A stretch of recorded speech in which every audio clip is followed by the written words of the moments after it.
My name's Sarah, and I never thought I'd be the one to claw my way out of a mountain storm with nothing but a dead man's ashes and a truth that sliced deeper than the ice cutting my hands, to take 7 years of what I'd called a fierce, fractured life with my husband and watch it crumble like a cliff face giving way under a quake, rocks crashing until I couldn't tell whose lies had buried me deeper.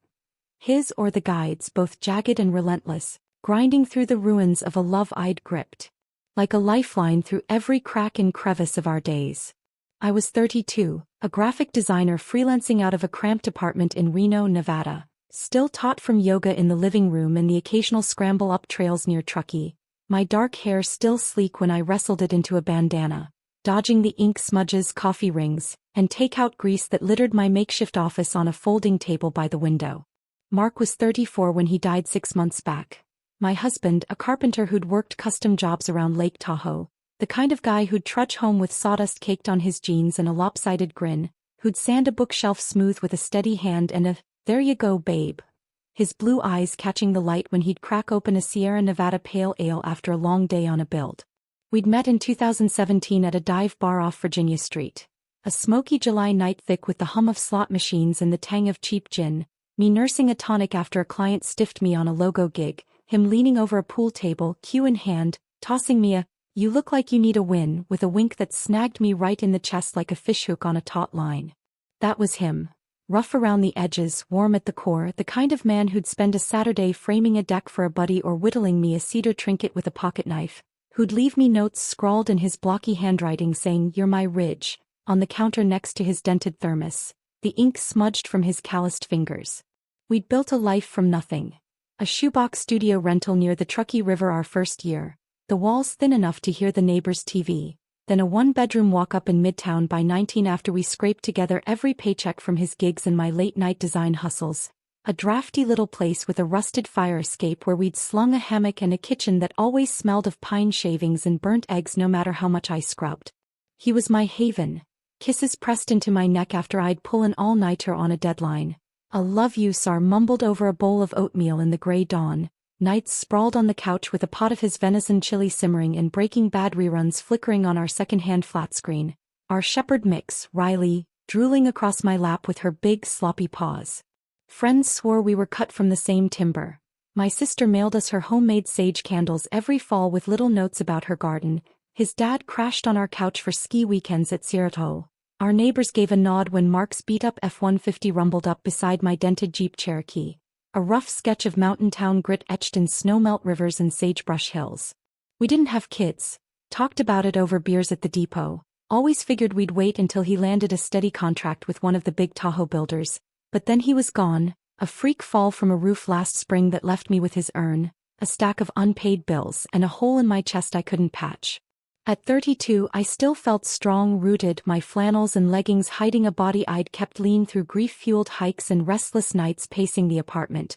But 7 years with Mark had faded into a memory I couldn't hold, a love I'd thought was unbreakable until it shattered under the weight of his absence. I never thought I'd haul his ashes into the Sierra Nevada to scatter them, or that the guide I hired would ditch me up there with a confession that'd rip open everything, showing me Mark's death wasn't a slip. And the betrayal that landed me on that mountain wasn't a fluke either. It started soft, an ache I didn't name until it carved me hollow, a quiet that settled in after Mark's death like dust on his workbench, undisturbed and heavy. The call came on a Tuesday, April 4th, the sky over Reno a flat gray, my phone buzzing on the table mid-mock-up, the foreman's voice clipped and shaky. "He fell, Sarah. 2 stories, didn't make it." I'd stood there, Riley whining at my feet, the coroner's report later saying lost his footing, a phrase that echoed in my skull as I boxed up his tools, his hammer, his level, his tape measure, each one still warm with his grip, the apartment too still without his boots clomping on the hardwood or his laugh bouncing off the walls. We'd been solid, or so I'd told myself, replaying our life like a warped cassette while I folded his flannels into storage bins. But the years had weathered us, sanded down the fire we'd had back when we'd spend nights sketching cabin blueprints on that studio's wobbly card table, the air thick with his sawdust and my sharp fumes, or when we'd sneak off to make out in his truck by the Truckee River, the water rushing under a bruised dusk sky, his hands rough with splinters slipping under my shirt as crickets chirped in the reeds. Those early days were jagged, vivid, Me designing logos and flyers for local breweries, him sanding beams and fitting joints for Tahoe vacation homes, stealing kisses over greasy bar nachos at the alley, our fingers brushing like sparks off a grinder. We'd shacked up after a year, a snap move when my roommate flaked on rent, him saying, "Bring your stuff over a PBR at the Pioneer Cocktail Club, his knee knocking mine under the table, and it stuck. We signed for that studio, dragged my particle board desk up a rattling fire escape with Riley yipping below, laughed until we choked when the futon sagged under us that first night, the springs twanging like a broken banjo string. By year 3 we'd hustled enough for the Midtown place, a hand-me-down rental we'd claimed with cans of paint and stubborn grit. Him in a stained Carhartt tee, sleeves rolled to his elbows, me with a roller dripping sage green, both of us dusted with sawdust and sweat, blasting Tom Petty from a beat-up radio on the counter, the neighborhood's hum of traffic and bar chatter seeping through the thin walls. We tied the knot at year 4, a small gig at Emerald Bay on Tahoe's west shore, me in a flowy dress I'd scored at a Reno boutique for $20, him in a denim shirt that hugged his broad shoulders,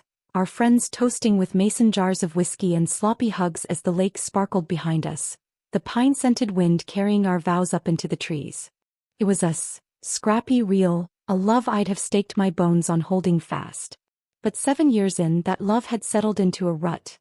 Him up at dawn for a job site, me at my desk by 10 sketching branding mock-ups, dinners of his elk stew or my takeout burritos from the taqueria down the block, nights where he'd doodle blueprints on the couch while I tweaked fonts beside him, Riley's snores threading through the quiet like a steady pulse we'd stopped noticing. I'd catch him sometimes, his jeans patched at the knees with duct tape, his faded Sierra Tahoe cap backward, his hands calloused and cracked from a long day swinging a hammer, and feel him drifting even before he fell, like we were roommates splitting a lease instead of lovers sharing a life. I was 32 when he died, still quick on my feet from hikes up Peavine Peak or hauling Riley's kibble up the stairs, my hair still dark when I didn't let it knot up in the dry Nevada wind, but the bathroom mirror showed grief's toll, lines fanning out from my eyes like cracks in parched earth, a hollowness in my jaw I'd glare at under the flickering bulb, a weight I couldn't shake even with a pour of Mark's favorite stout from the fridge. Work was steady but numbing, mocking up ads for casinos and ski shops,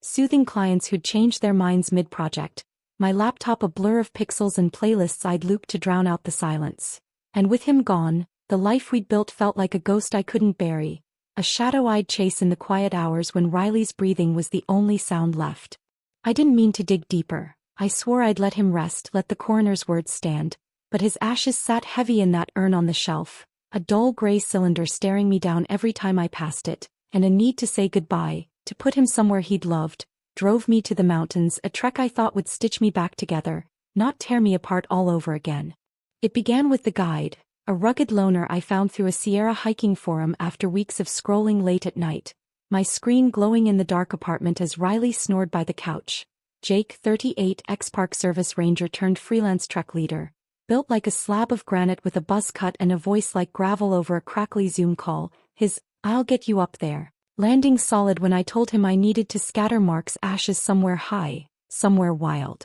I'd planned it for September, 6 months after Mark's fall, the urn rattling in the back of my Jeep as I drove west from Reno to Mammoth Lakes, the Sierra Nevada rising sharp and untamed against a late summer sky, peaks jagged with granite and pine, a place Mark had loved, where we'd camped in our early days, his laugh booming off the cliffs as he'd stacked logs for a fire, his hands steady as he'd handed me a marshmallow on a stick. Jake met me at the trailhead off Highway 395, boots scuffed to hell, pack slung low over one shoulder, his "ready to climb, Sarah?" steady as he eyed the urn clutched in my hands. Riley kenneled back in Reno with my sister for the week, her tail wagging through the bars as I'd dropped her off. We set out, me in my worn Merrells and a faded Patagonia fleece, him leading through switchbacks that wound past alpine lakes and scree fields, the air thinning with every step, his pace relentless, his "keep moving" a prod that hit me like a jolt, pushing me harder than I'd gone since Mark's death left me pacing the apartment in circles.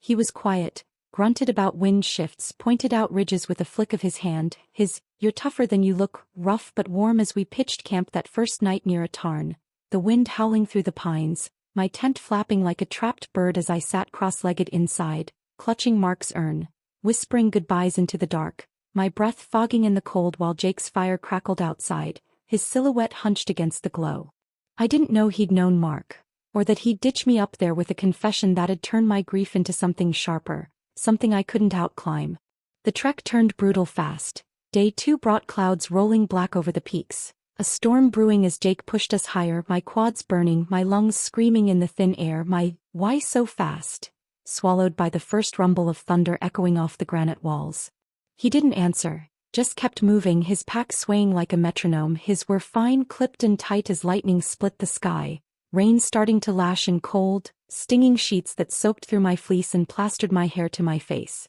I trusted him, followed through mud that sucked at my boots, over scree that shifted under my weight, my hands scraping raw on rocks as I hauled myself up. Riley's absence a dull ache as I pictured her curled by the fire escape back home, her warmth a memory I clung to while the wind tore at my pack. We camped again that night, tents pitched on a narrow ledge, the storm raging outside. Jake's stay put barked over the roar as I huddled inside, the urn beside me, my headlamp flickering as I traced Mark's name etched into the metal, my fingers trembling from cold and something else, a unease I couldn't pin. By day 3 we were at 11,000 feet, snow mixing with the rain, the world a blur of white and gray, Jake's pace unyielding as he led us toward a pass, his "almost there," a grunt I barely heard over the gale. I was spent, legs shaking, breath ragged, my "can we stop?"